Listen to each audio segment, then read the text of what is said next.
오늘의 말씀은 말라기 4장 1절에서 6절입니다. 나 만군의 주가 말한다. 용광로의 불길같이 모든 것을 살라버릴 날이 온다. 모든 교만한 자와 악한 일을 하는 자가 지푸라기같이 타버릴 것이다. 그 날이 오면 불이 그들을 살라서 그 뿌리와 가지를 남김없이 태울 것이다.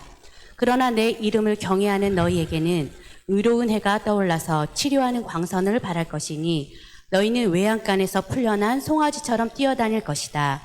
내가 이 일을 이루는 그날에 악한 자들은 너희 발바닥 밑에서 재와 같이 될 것이니 너희가 그들을 짓밟을 것이다. 나 만군의 주가 말한다. 너희는 율법 곧 율례와 법도를 기억하여라. 그것은 내가 호렙산에서 내 종 모세를 시켜서 온 이스라엘이 지키도록 이룬 것이다. 주의 크고 두려운 날이 이르기 전에 내가 너희에게 엘리야 예언자를 보내겠다.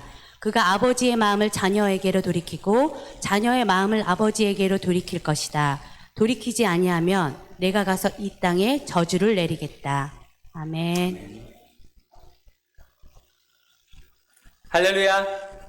아멘. 네, 너무 반갑습니다. 일주일에 한 번씩 여러분을 뵈니까 정말 좀 더 가까이 뵙고 싶고 또 만나고 싶은데 이렇게 만나지 못해서 너무 안타깝습니다. 하지만 오늘 귀한 말씀을 통해서 여러분 저를 주님과 함께 말씀 나눔으로 함께 교제하기를 원합니다. 오늘은 마지막 경고라는 제목을 가지고 하나님 말씀을 선포하겠습니다.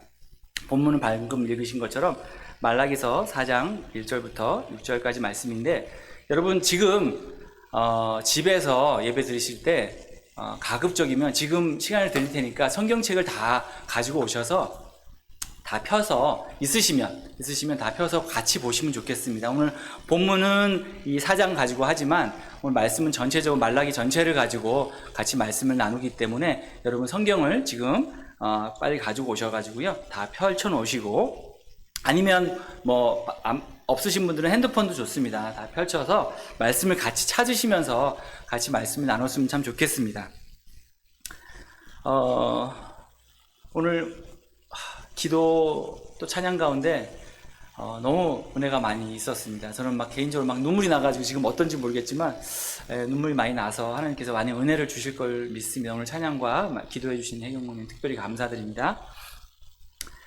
지난주에는 팬데믹 사태 때문에 우리 사랑스러운 우리 목장 식구들을 보지 못해서 수소문을 부탁을 드려서 같이 주일날 여기 다나포인트에 있는 베이비 비치라는 곳에 잠깐 모였습니다. 물론 사회적 거리를 두고 다 잠깐 만납시다 해서 같이 만났습니다.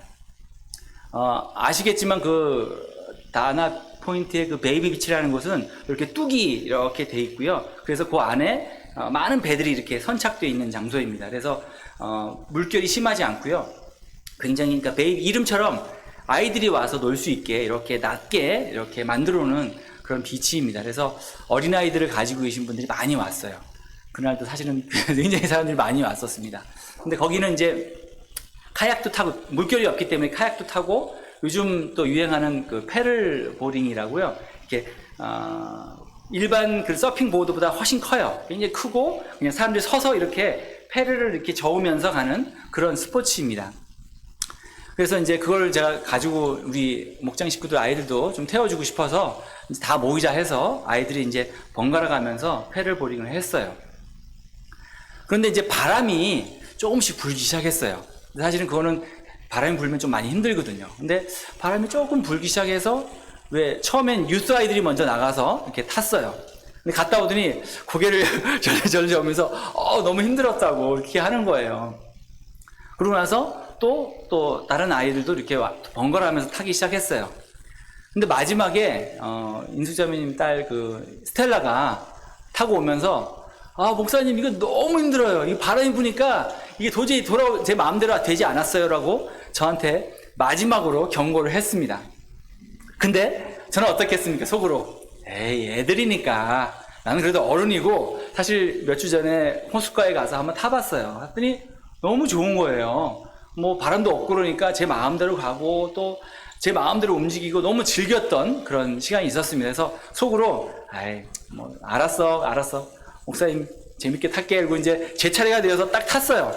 이제 일단 바람을 등지고 탔기 때문에 너무 잘 나가는 거예요. 그래서 너무 신나게 타고 가다가 이제는 돌아가야겠다 해서 돌아가려고 방향을 딱 바꾸는 순간 아차 싶더라고요. 아무리 죽을 힘을 다해도 이게 앞으로 가지지가 않는 거예요. 바람이 많이 부니까 제가 또 등치가 크니까 바람을 더 맞는 거예요. 그래서 서서 하다가 안 돼가서 앉았어요. 앉아서 죽을 힘을 다해도 안 되는 거예요. 결국은 너무 힘들어가지고 엎드려가지고 그냥 누워버렸어요. 누워있으니까 바람이 계속 부니까 점점점 그 우리 식구들이 있는 데랑 멀어지는 거예요. 그래서 막 발버둥을 쳤죠. 진짜 죽을 힘을 다해서 하다가 막 빠지고 넘어지고 막 난리가 났어요. 그런데 양쪽으로는 배들이 쫙 선착되어 있잖아요. 그 사람들은 주일날 오후에 즐기기 위해서 뭘 마시는지 모르겠지만 비어도 마시고 이렇게 하면서 왜 사람이 계속 빠지고 이러는 걸 보는 거예요. 계속 보는 거예요. 그러니까 저는 너무 창피한 거예요. 너무 창피해가지고 속으로 하나님 살려주세요. 이러다가 저 죽겠어요. 아무리도 안 되는 거예요. 그래서 제가 스텔라가 생각이 나는 거예요. 목사님 너무 힘들어요 하는 거를 제가 무시하고 왔기 때문에 이런 고생을 하는구나. 스텔라의 그 마지막 경험을 듣지 못하고 누워가지고 이러고 있다가 도저히 안 되겠어요. 그래서 이거를 멀지만 내가 들고 가야겠다. 이제 이걸 파도를 헤치고 못 가니까 선착상 옆에 그냥 그 배 옆에 올라가가지고 그걸 들고 가려고 이제 걸어가는데 꽤 멀더라고요. 걸어가려고 했는데 저쪽 멀리서 헤이 헤이 이런 소리가 들리는 거예요. 그래서 이게 뭔가 딱 봤더니 어느 잘생긴 청년이 조그마한 보트를 타고 저한테 오는 거예요. 그래서 와서 Are you okay? 물어보고 괜찮냐? 자기가 비치까지 태워주겠다고 그러는 거예요. 너무 창피하기도 하고 그래도 어떻게 살아야 되니까 really appreciate 하고 그 보트를 들고 탔어요. 타서 그 사람들 있는 데까지 가는데 얼마나 창피하든지 사람들이 다 쳐다보는 거죠.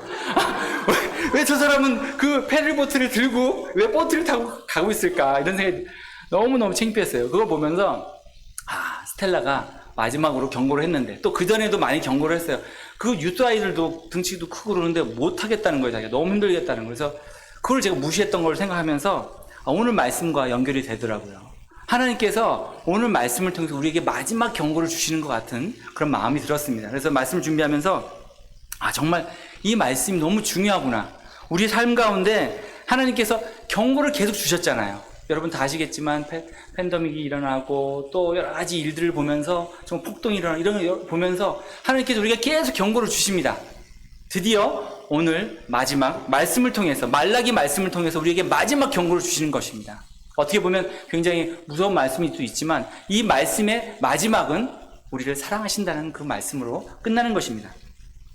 그래서 오늘 말씀을 통해서 사실은 이스라엘 백성들이 여러분의 하나님께서 이스라엘 백성에게 주시는 그 마지막 말씀이었습니다. 말라기는 여러분 다 아시겠지만 역사서의 마지막 기자는 느헤미야입니다. 지금 느헤미야 우리 장 목사님 통해서 배우고 있는데 역사서의 마지막 예언자는 느헤미야입니다. 하지만 이 예언서의 마지막 기자는 바로 말라기입니다. 구약과 신약의 연결고리를 해주는 선지자의 말씀입니다. 이 사람은 BC 540년에서 400년 사이에 있었던 사람으로 정말 이 마지막 하나님께서 그에게 말씀을 주시고 이 이후에 400년 동안은 아무런 말씀이 없으셨어요. 침묵기가 있었습니다. 그래서 그 이후에 이 말라기서 이후에 바로 예수님이 이 땅에 오셔서 정말 예수님의 사역들이 시작되는 그런 시기였습니다. 그래서 오늘 이 말씀이 여러분의 정말 귀한 경고의 말씀을 듣고 정말 가볍게 여기지 마시고요. 마음에 새겨서 저처럼 인생의 고난의 바다에서 빠져 죽을 고생하지 않으시기를 주님의 이름으로 축원드립니다. 이스라엘에게 주신 이 마지막 경고의 말씀을 우리가 함께 하나씩 나누면서 그것을 통해서 우리가 회개해야 될 것은 무엇인가, 또 우리가 이 삶에 우리가 지금 비춰봐야 될 것이 무엇인가 다시 한번 경험하시는 여러분 되시기를 다시 한번 축복드립니다. 첫 번째 경고는 1장 2절부터 3절까지 말씀입니다. 함께 봉독하시겠습니다. 시작. 나는 너희를 사랑한다. 나 주가 말한다. 그러니까 너희는 주께서 우리를 사랑하신다는 말과 기다리고 있다. 다시는 이 땅에 넌 주가 말한다. 그런데도 내가 믿고 너희는 모르겠다. 에서가 로 주고 그가 물려받은 것은 안겨 주었다. 아멘. 아멘. 하나님께서 오늘 말씀처럼 하나님께서 이 이스라엘 그 당시에 이제 이스라엘 백성들이 주위의 많은 나라에 어려움을 겪습니다. 하나님의 사랑에 대해서 의심을 가지게 되었습니다. 그래서 오늘 이 말씀을 통해서 내가 너희를 사랑한다. 나의 사랑을 의심하지 말아라. 오해하지 말아라. 이렇게 말씀하고 계십니다. 그거 말씀이 저희들에게도 같은 연결되는 것 같습니다. 현재 코로나 바이러스로 인해서 많은 어려움을 겪고 있습니다. 또 우리 상황과의 그런 많은 비슷한 점들이 있습니다. 그러나 하나님께서는 야곱과 에서의 예를 들면서 하나님의 사랑을 증명해 보십니다. 오늘 말씀처럼 내가 야곱을 사랑했다. 에서는 장자임에도 불구하고 내가 미워하였다라고 말씀하고 계십니다. 그런데 여러분 한 가지 이상한 점이 있지 않습니까? 이 말씀을 읽으면서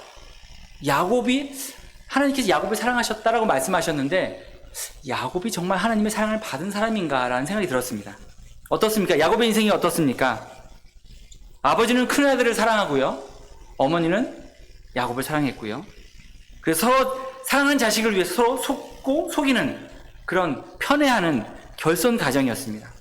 또 어떻습니까? 형이 자신을 죽이려고 따라다녔어요. 그래서 평생 야곱은 아마 들판에서 일하다가도 뭐 등치 큰 사람이 오면 우리 형이 아닌가? 이렇게 무서워했을 거예요. 아마 평생을 그런 어려움 가운데 도망자의 삶을 살면서 살았을 것입니다. 또 야곱은 어떻습니까? 가장 사랑하는 아들 요셉 죽었다는 얘기를 들었죠. 자기 손에 그 요셉의 피를 묻은 그 옷을 들고 아마 오열했을 그 아버지의 모습도 그런 모습을 살았던 사람입니다. 그리고 자기를 그렇게 사랑해서 자기를 편애했던 그 어머니를 그때 이후로 평생을 보지 못했어요. 결국은 어머니가 돌아가시고 나서야 그 어머니 묘에 가서 얼마나 울었겠습니까? 그런 야곱이었고요.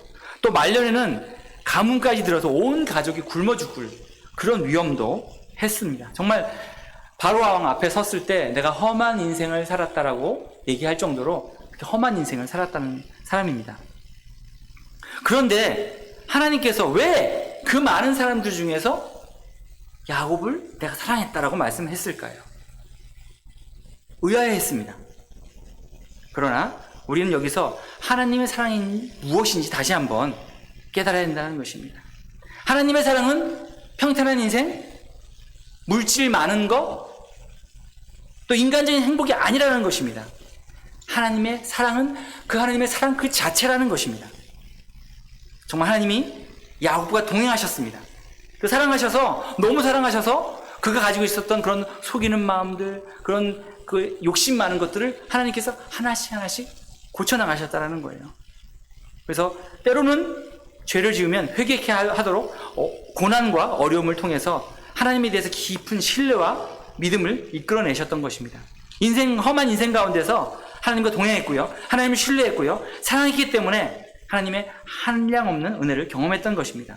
바로 이것이 하나님의 사랑을 받는 자의 특성입니다. 표징입니다. 여러분 어떻습니까? 여러분 지금 삶 가운데서 많이 어려움이 있으십니까? 그것이 어쩌면 하나님의 복을 받는, 하나님의 사랑을 받는 첫 길임을 여러분 깨달으시기 바랍니다. 그렇게 어려움이 있을 때 이 야곱처럼 주님을 끝까지 신뢰하고 주님을 따르고 주님에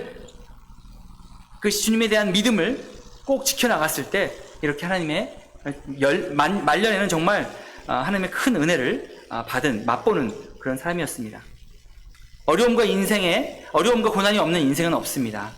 그러나 그 고난을 혼자 헤쳐나가느냐 아니면 하나님을 신뢰하고 그 은혜에 감사하여서 기쁨과 소망을 가지고 살아가느냐 하는 자의 차이가 있을 뿐입니다. 이렇게 야곱의 인생은 이렇습니다. 결국은 그 인생의 마지막에 아들 요셉을 만나고 또 아들 요셉을 통해서 온 식과 구원을 받고 감사하고 기뻐하는 정말 그 감사 기쁨의 절정을 맛보는 인생이었고요. 또 이스라엘 12지파의 조상이 되어서 지금까지 우리에게 귀한 믿음의 본을 보이는 그런 하나님의 축복의 사람이었습니다. 정말 어렵고 험한 인생을 살고 계신 여러분, 때로는 하나님의 사랑을 의심할 수 있습니다. 하지만 하나님이 정말 나를 사랑하시는가?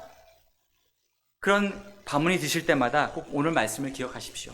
하나님은 분명히 말씀하고 계십니다. 내가 너를 사랑한다. 이 고난 가운데 회개하여 나에게 돌아오면 나의 사랑을 깊이 경험할 것이다. 이렇게 말씀하고 계십니다. 두 번째 경고는 1장 6절 말씀입니다. 같이 보시겠습니다. 1장 1절 말씀. 1장 6절 말씀, 6절에서 8절까지 말씀입니다. 같이 읽겠습니다. 아들은 아버지를 공경하고 종은 제 주인을 두려워하는 법인데 내가 너희에서 내가 너를 공경하기로 하였느냐? 내가 너희 주인이라고 해서 내가 너희를 두려워하기로 하였느냐? 나 만군의 주가 말한다. 지세상들아, 너희가 바로 내 이름을 멸시하는 자들이다. 그러나 너희는 우리가 언제 주님의 이름을 멸시하였습니까? 하고 되묻는다. 너희는 내 제단에 더러운 일을 바치고 있다. 그리하면서도 너희는 우리가 언제 제단을 더럽혔습니까? 하고 되묻는다. 너희는 나 주에게 아무렇게나 상을 차려 주어도 된다고 생각한다. 너는 중심을 제물로 바치면서도 괜찮다는 거냐? 절룩거리거나 병든 짐승을 제물로 바치면서도 괜찮다는 거냐? 그런 것들을 너희 총독에 바쳐보아라. 그가 너희에게 반가워하겠느냐? 너희를 좋게 보겠느냐? 나 만군의 주가 말한다. 아멘. 그렇습니다. 내 이름을 멸시하지 말라. 더러운 제물도 받지 않겠다. 이제 너희가 싫다. 이렇게 말씀하고 계십니다. 그런데 뻔뻔스럽게도 이렇게 또 묻는 거예요. 언제 우리가 주님을 멸시하였습니까? 언제 우리가 제단을 더럽혔습니까? 이렇게 말씀하고 있는 것입니다. 그런데 하나님께서는 이렇게 말씀하시는 거예요. 너희가 이 당시에 벌써 제사장들과, 사실 제사장들에게 말씀하시는 거지만 우리가 만민 제사장설로 우리가 다 제사장입니다. 그래서 우리에게도 말씀하시는 것이죠. 정말 하나님이 탄식이 들어있는 말씀이에요. 정말 이 당시에 제사장들이 이미 타락했습니다. 많은 사람들이 타락했습니다. 그래서 주님께 예배드리러 올 때도 제대로 준비하지 않는 것입니다. 여기 말씀처럼 병든 재물을 가지고 오는 거예요. 그리고 내가 이것을 좋은 것을 바쳐야지 했다가 마음이 바뀌어서 훔친 것을 가지고 오는 거예요. 이렇게 하나님 앞에 왔을 때 하나님께서 받으시겠냐는 거예요. 우리가 아무리 많은 재물을 드려도, 우리가 마음은 많은 시간을 드리고, 아무리 많은 시간을 드리고 기도해도 하나님께서 그 예배를 받으시겠냐는 것입니다. 어디서 많이 들어보신 말씀이죠. 네, 저희가 지금 매일 성경하고 있는 이사야서 1장 말씀입니다. 1장에 보신 하나님 말씀이 제가 다시 읽어드리겠습니다. 하늘아 들어라, 땅아 귀를 기울여라. 주님께서 말씀하신다. 내가 자식이라고 기르고 키웠는데 그들이 나를 거역하였다. 소도 제 임자를 알고 나귀도 주인이 저를 어떻게 먹여 키우는지를 알건만은 이스라엘은 알지 못하고 나의 백성은 깨닫지 못하는구나. 슬프다. 죄 많은 민족, 허물이 많은 백성, 흉악한 종자, 타락한 자식들. 너희가 주님을 버렸구나. 이스라엘 거룩한 분을 업신여겨서 등을 돌리고 말았구나. 어찌하여 너희는 더 맞을 일만 하느냐? 어찌하여 여전히 배반을 일삼느냐? 머리는 온통 상처투성이고 속은 온통 골병이 들었으며. 아멘. 여러분, 하나님께 간절히 기도를 드렸습니까? 근데 응답이 안 되었어요? 또 헌금도 많이 드리고 예배도 많이 드렸는데 또 많은 제물로 헌신했는데 내가 원하는 대로 되지 않았다고요? 과연 우리가 정결하고 거룩한 예물을 정성스럽게 하나님께 드렸는지 다시 한번 돌아보기를 원합니다. 이렇게 그 당시에 제사장들도 아무렇게나 더러진 음식으로 하나님께 예물을 드렸던 것입니다. 이게 바로 하나님을 역겹게 하고요, 오히려 하나님을 모독하는 것이라고 말씀하고 계십니다. 저는 감히 말씀드립니다. 이렇게 하나님을 역겹게 만드신다면 예배 드리지 마십시오. 기도도 하지 마시고요, 제물을 드리지 마십시오. 교회도 나오지 마십시오. 아무 소용도 없고요, 오히려 하나님을 역겹게 하고 모독하는 것입니다. 앞뒤 영상 다 잘라버리고요, 이것만 올리시면 전 완전 2단 교주가 됩니다. 제가 드리는 말씀은 예배 드릴 때, 여러분 제물을 드릴 때, 헌금을 준비할 때 정말 정성을 다해서 주님 앞에 나가야 한다는 것입니다. 하나님의 이름을 경외하고요, 정결케 하고요, 거룩한 마음으로 다해야 한다는 것입니다. 내 이름을 존귀히 여기지 않으면 이렇게 하시겠다고 2절에서 말씀하십니다. 재미있는 표현이 나옵니다. 또 무서운 표현이 나옵니다. 너희가 나를 존귀히 여기지 않으면 나도 너희 자손을 꾸짖겠다. 그리고 어떤 말씀이 나옵니까? 2장에 보시면 얼굴에 똥칠을 하시겠다고 말씀하십니다. 똥 묻기 위해 너희를 버려버리겠다고 말씀하십니다. 그 당시 하나님 재물을 들고 올 때 어떻게 합니까? 동물들 가지고 오면 거기서 다 각을 뜨고 내장이나 똥은 이렇게 버려버립니다. 근데 그걸 가지고 말씀하시는 거예요. 너희들 얼굴에다 똥칠을 하겠다라는 거예요. 상상만 해도 너무나 괴로운 일입니다. 모독스럽습니다. 그런데 하나님이 바로 그런 심정이라는 거예요. 하나님의 마음을 표현하고 있는 것입니다. 너희들이 와서 예배 드린다고 하지만 와서 딴 생각하고 예배 드리고 빨리 뭘 해야지 계획하고 그렇다는 것입니다. 그러면 하나님의 이름이, 내 이름이 모독된다라는 것입니다. 하나님께서 이렇게 말씀하시면 우리가 다시 한번 어떻게 드리는 것이 하나님을 정말 존경하고 진심으로 경외하는 것인지 돌아보기를 원합니다. 세 번째 경고의 말씀은 2장 13절부터 15절까지 말씀입니다. 2장 13절부터 15절까지 말씀도 같이 읽겠습니다. 너희가 잘못한 일이 또 하나 있다. 주님께서 너희 재물을 외면하시며 그것을 기꺼이 받지 않으신다고 너희가 눈물과 울음과 탄식으로 주님의 제단을 두셨다. 그러면 너희는 오히려 무슨 까닭으로 이러십니까? 하고 묻는다. 그 까닭은 내가 젊은 날에 만나서 결혼한 너의 아내를 배신하였기 때문이며 주님께서 이 일의 증인이시기 때문이다. 그 여자는 너의 동반자이며 내가 성실하게 살겠다고 언약을 맺고 받아들인 아내인데도 내가 아내를 배신하였다. 한 분이신 하나님이 내 아내를 만들지 않으셨느냐? 육체와 영이 둘 다 하나님의 것이다.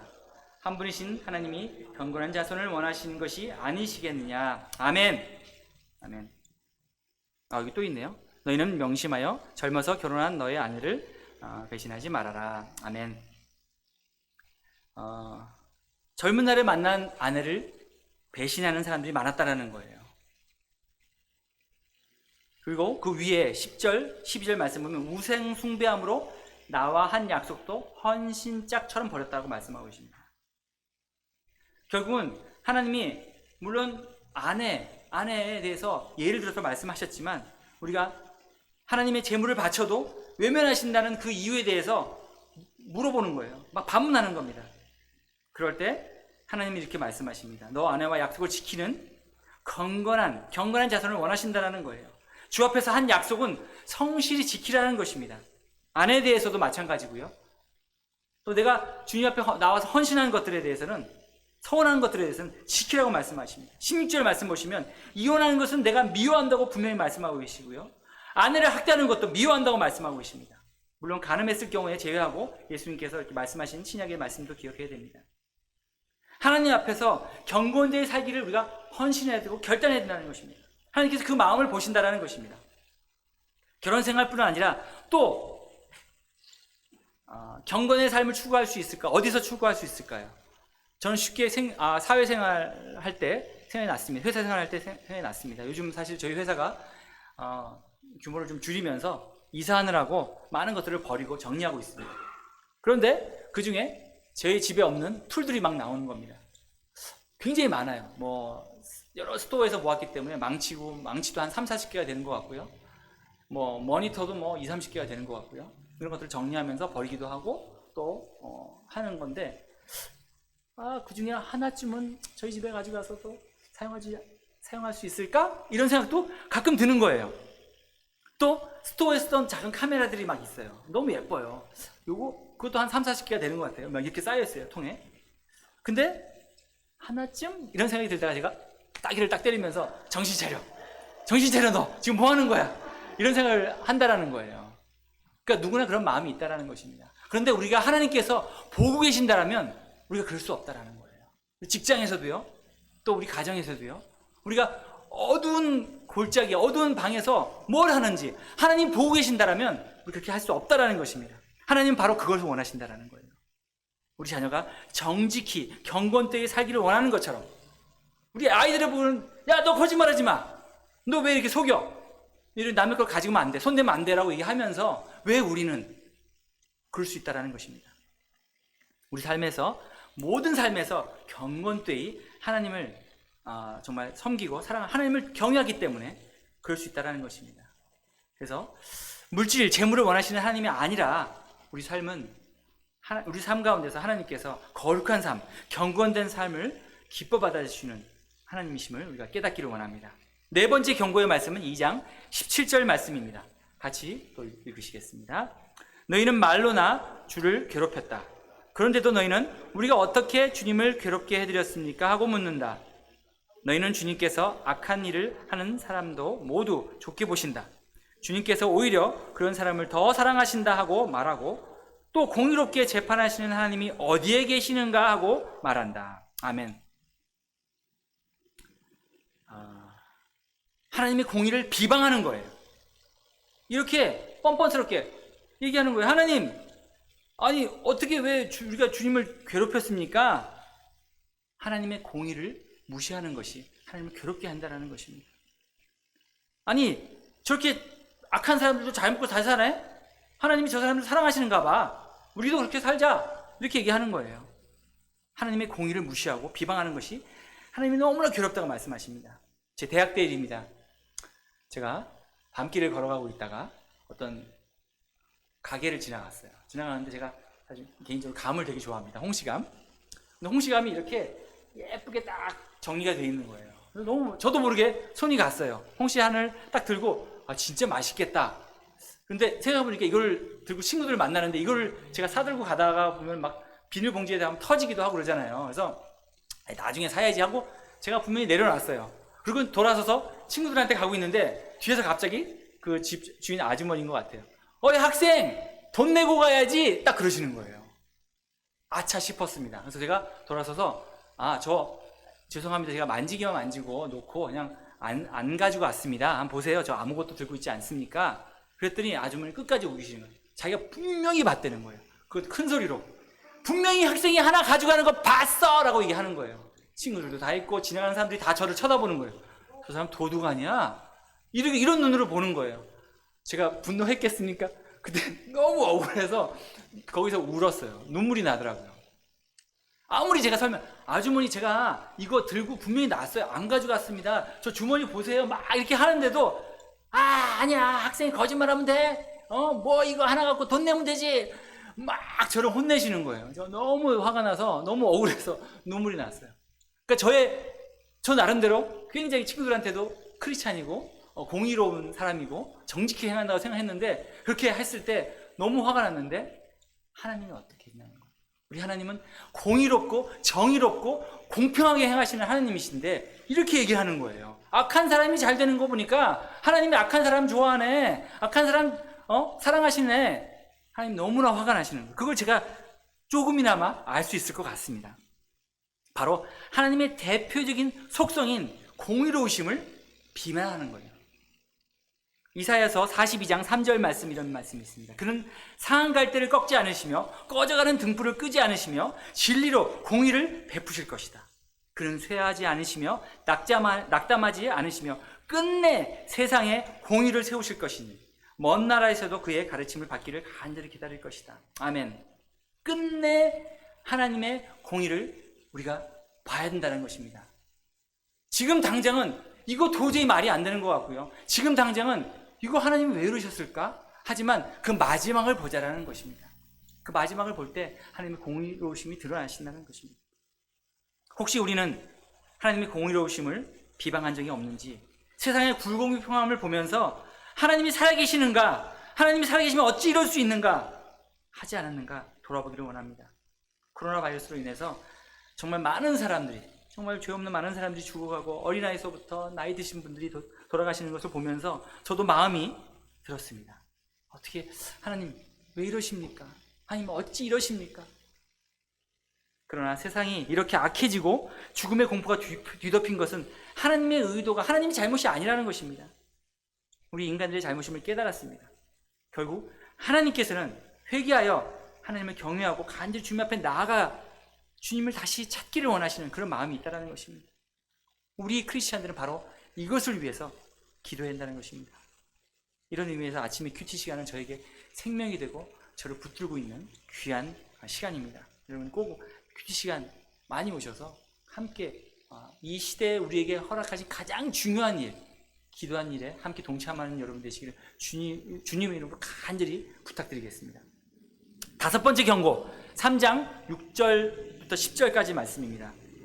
다섯 번째, 같이 읽으시겠습니다. 나 주는 변하지 않는다. 그러므로 더 야곱의 자손아, 너희는 멸망당하지 않는다. 너희 조상 때부터 너희는 내 규례를 떠나서 지키지 않았다.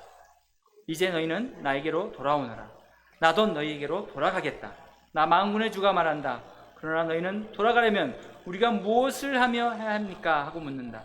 사람이 하나님의 것을 훔치면 되겠느냐? 그런데도 너희는 나의 것을 우리가 주님의 무엇을 훔쳤습니까? 하고 되묻는구나. 11조와 헌물이 바로 그것이 아니냐? 너희 온 백성이 나의 것을 훔치 모두 우리가 저주를 받는다. 너희는 온전한 11조를 창고에 들여놓아 내 해라. 이렇게 바친 이로 나를 시험하여 내가 하늘을 문을 열고 너희가 쌓을 곳이 없도록 복을 붓나 보아라. 나 만군의 주가 말한다. 아멘.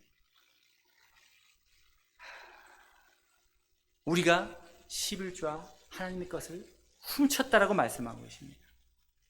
이제 이스라엘이 정신을 차리고 하나님에게 돌아가기를 원하고 있어요. 하나님, 내가 주님께 돌아가겠습니다.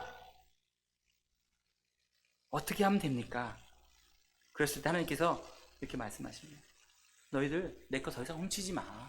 내 거 더 이상 가져가지 마. 내 걸 손대지 마라라고 말씀하고 계십니다. 하나님을 무시하는 처사지요. 우리가 무엇을 훔쳤습니까? 얘기했을 때 하나님께서 분명히 말씀하셨습니다. 11조와 헌물이라고 말씀하셨습니다. 제가 이것을 하라 말라 말씀드리는 것이 아니라 하나님의 말씀을 저는 여러분에게 분명히 말씀드립니다. 우리는 하나님의 11조와 헌물을 훔쳐서는 안 된다는 것입니다. 그러면서 하나님께서 중요한 말씀하십니다. 온전한 11조를 드려라. 그러면 내가 너희의 창고에 쌓을 곳이 없도록 복을 붓나 안 붓나 날 시험해 보라고 말씀하고 계십니다. 통장 관리가 안 된다라는 거예요. 하나님께서 너무나 많이 부어주셔서 창고가 없지 않습니까? 통장이 있어요. 통장이 도대체 몇 개가 되는지 알 수가 없게 해주신다는 거예요. 나를 시험해 보라고 하는 말씀 다 아시겠지만 성경 전체에서 여기밖에 없어요. 하나님께서 나를 시험해 봐라 말씀하고 계시는 것입니다. 여러분, 우리 하나님을 한번 시험해 봅시다. 또 자꾸 제가 위험한 말을 하는 것 같은데 하나님을 시험해 봅시다.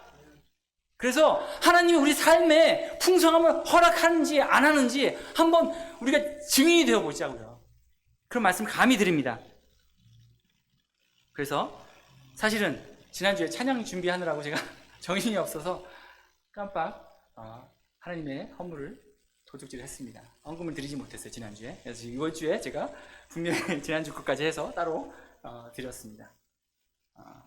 그래서 회개했는데 우리가 정말 예배 드리러 올 때 여러분 다 아시잖아요. 어떤 권사님은 주일 헌금을 그냥 하지 않고 예전에는 이제 캐시밖에 없었으니까 그거를 다렸다라는 거예요. 이렇게 다려서 이렇게 하나님이 드릴 어떤 분들은 또 새 돈이 생기면 꼭 따로 모아서 드렸다라는 거예요. 그렇게 정성스럽게 드렸다라는 것입니다.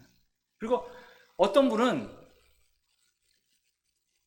너무나 하나님을 만나고 싶은 마음이 있는 거예요. 그래서 매일 기도하면서 하나님, 제가 하나님 만나게 해달라고, 꿈에서라도 만나게 해달라고 그렇게 기도하시면서 좀 오버하셨지만 잠을 잘 때 하나님을 만나면 내가 잠옷바람으로 하나님 만날 수 없지 않느냐. 그래서 한동안은 자기가 정말 정장을 입고 넥타이를 하고 주무셨다라는 거예요. 그분이 거짓말 하시지는 않았을 것 같아요. 정말 그만큼 내가 주님을 만나는데 우리가 늦게 오면 저도 회개합니다. 저도 늦을 때가 있어요. 하지만 우리가 주님을 만나러 올 때 정말 시간을 지켜서 조금 더 일찍 와서 요즘 같은 어떻습니까? 그런 생각이 들었습니다. 여러분 오시는 시간 있잖아요. 30분이 걸릴 때도 있고 20분이 걸릴 때도 있고 어떤 분은 1시간이 걸릴 수도 있어요. 그러면 그 오시는 시간부터 주님 앞에 나아가자는 거예요. 집에서 옷 깨끗하게 잘 입고요. 그냥 대충 입지 마시고요. 정말 잘 입고 30분 전에 출발하실 거면 그때부터 앉아서 기도하시자고요. 저도 그렇게 하겠습니다. 다음 주부터는. 저도 한 20분 걸리는데 20분 전부터 앉아서 예배를 위해서 기도하는 그런 모습으로 하나님께 나아가기를 원합니다. 하나님께서 그러면 얼마나 기뻐하실까요? 꼭 그렇게 예배를 위해서 준비하시는 여러분, 집에서 드리시지만 준비하는 여러분 되시기를 주님의 이름으로 간절히 축복하면서 부탁드립니다. 자, 마지막 경고입니다. 마지막 경고 3장 13절부터 15절까지 말씀입니다. 같이 또 읽겠습니다. 시작. 너희가 불순한 말로 나를 거역하였다. 나주가 말한다. 우리가 무슨 말을 하기에 주님을 거역했다고 했습니까? 하고 묻는다. 너희가 말하기를 하나님은 섬기는 것은 헛된 일이다. 그의 명령을 지키고 만군의 주 앞에서 그의 명령을 죄를 뉘우치고 슬퍼하는 것이 무슨 유익이? 이제 보니 교만한 자가 오히려 복이 있고 악한 일을 하는 자가 하나님의 시험하는 자가 하는구나. 아멘.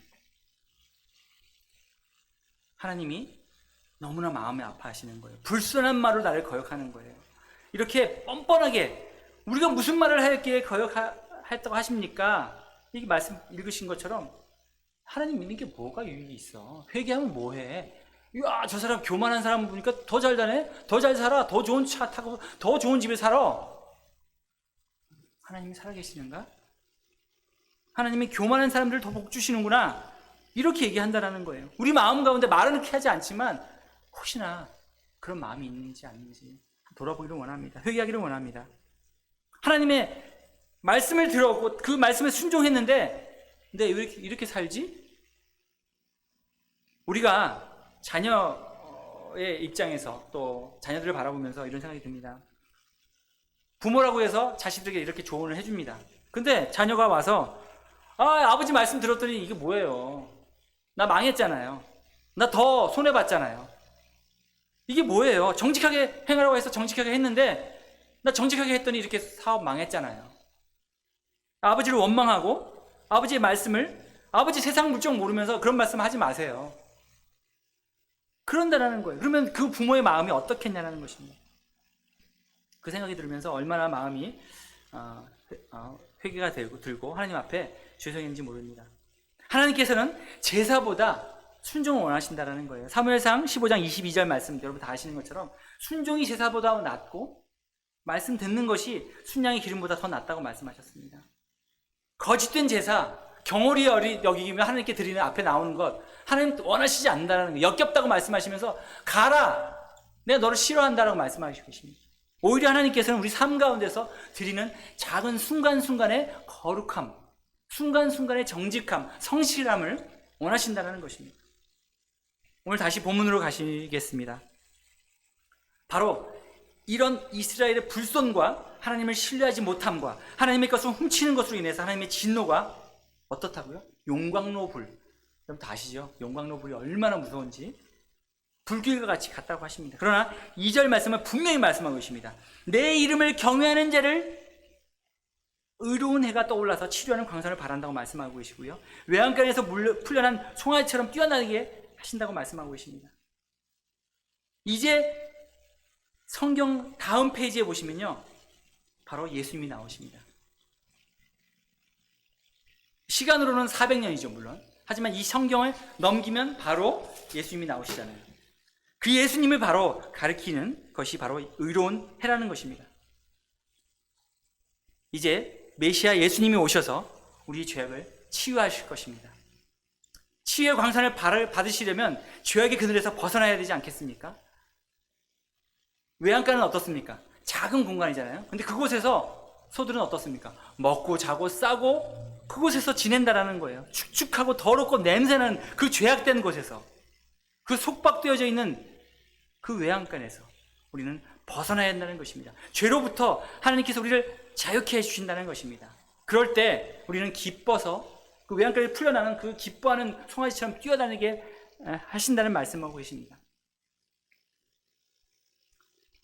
마지막으로 하나님은 모세와 엘리야의 이야기를 하시면서 마지막 경고를 주십니다. 여러분 다 아시겠지만 모세는 어떻습니까? 하나님 말씀을 받아서 백성들에게 준 귀한 선지자입니다. 그때 주셨던 그 말씀을 기억하고 지키라고 말씀하고 계십니다. 또 엘리야는 누구입니까? 갈멜산에서 850명의 이방신들, 제사장들을 대결해서 싸워 이긴 하나님 믿음을 지킨 엘리야입니다. 그 예언자를 보내주신다고 말씀하고 계십니다. 누구입니까? 마태복음 11장 14절에 예수님께서 말씀하신 것처럼 오기로 한 예언자가 바로 세례 요한이라고 말씀하셨어요. 세례 요한이 와서 회개를 선포합니다. 메시아 예수 그리스도를 전함으로 하나님의 아버지의 마음을 우리에게 돌리시고요. 우리가 회개함으로 우리 마음을 하나님 아버지께 돌리게 할 것이라는 말씀으로 오늘 말씀을 마치셨습니다. 자, 이제 마지막 시간이 왔습니다. 하나님의 마지막 경고를 듣고 회개하여 하나님께 돌아가지 않는 사람은 저주를 받아서 세상 끝날 마지막 심판을 받고 지옥불에 떨어질 것입니다. 그러나 예수 그리스도의 십자가의 구속의 은혜를 믿고 하나님의 이름을 두려워하고 겸손히 섬기고 사랑하면 죄악에서 벗어날 것입니다. 그리고 우리 영혼이 치유받아서 죽음에서 생명으로 옮겨지고 외양간에서 풀려난 송아지처럼 기뻐 뛰며 즐거워할 것입니다. 그 크신 하나님의 은혜를 기억하고 영원히 변치 않는 사랑을 우리 모두 찬양하기를 원합니다. 마라나타 주 예수여 어서 오시옵소서. 기도하시겠습니다. 하나님 아버지 감사합니다. 오늘 주신 귀한 말씀 마지막 경고로 저를 마음 깊이 새길 수 있도록 도와주시옵소서. 그 말씀을 무시하거나 경홀히 여기지 않게 하여 주시고 마음에 새겨서 하나님의 이름을 존귀히 여기며 두렵고 떨리는 마음으로 하나님을 경외하며 살게 하여 주시옵소서. 그러면 주시는 기쁨과 자유와 은혜를 경험하고 기뻐 춤추며 뛰는 우리 영혼들을 회복시켜 주시기를 간절히 바라고 원하옵나이다. 감사드리며 예수님의 이름으로 기도합나이다.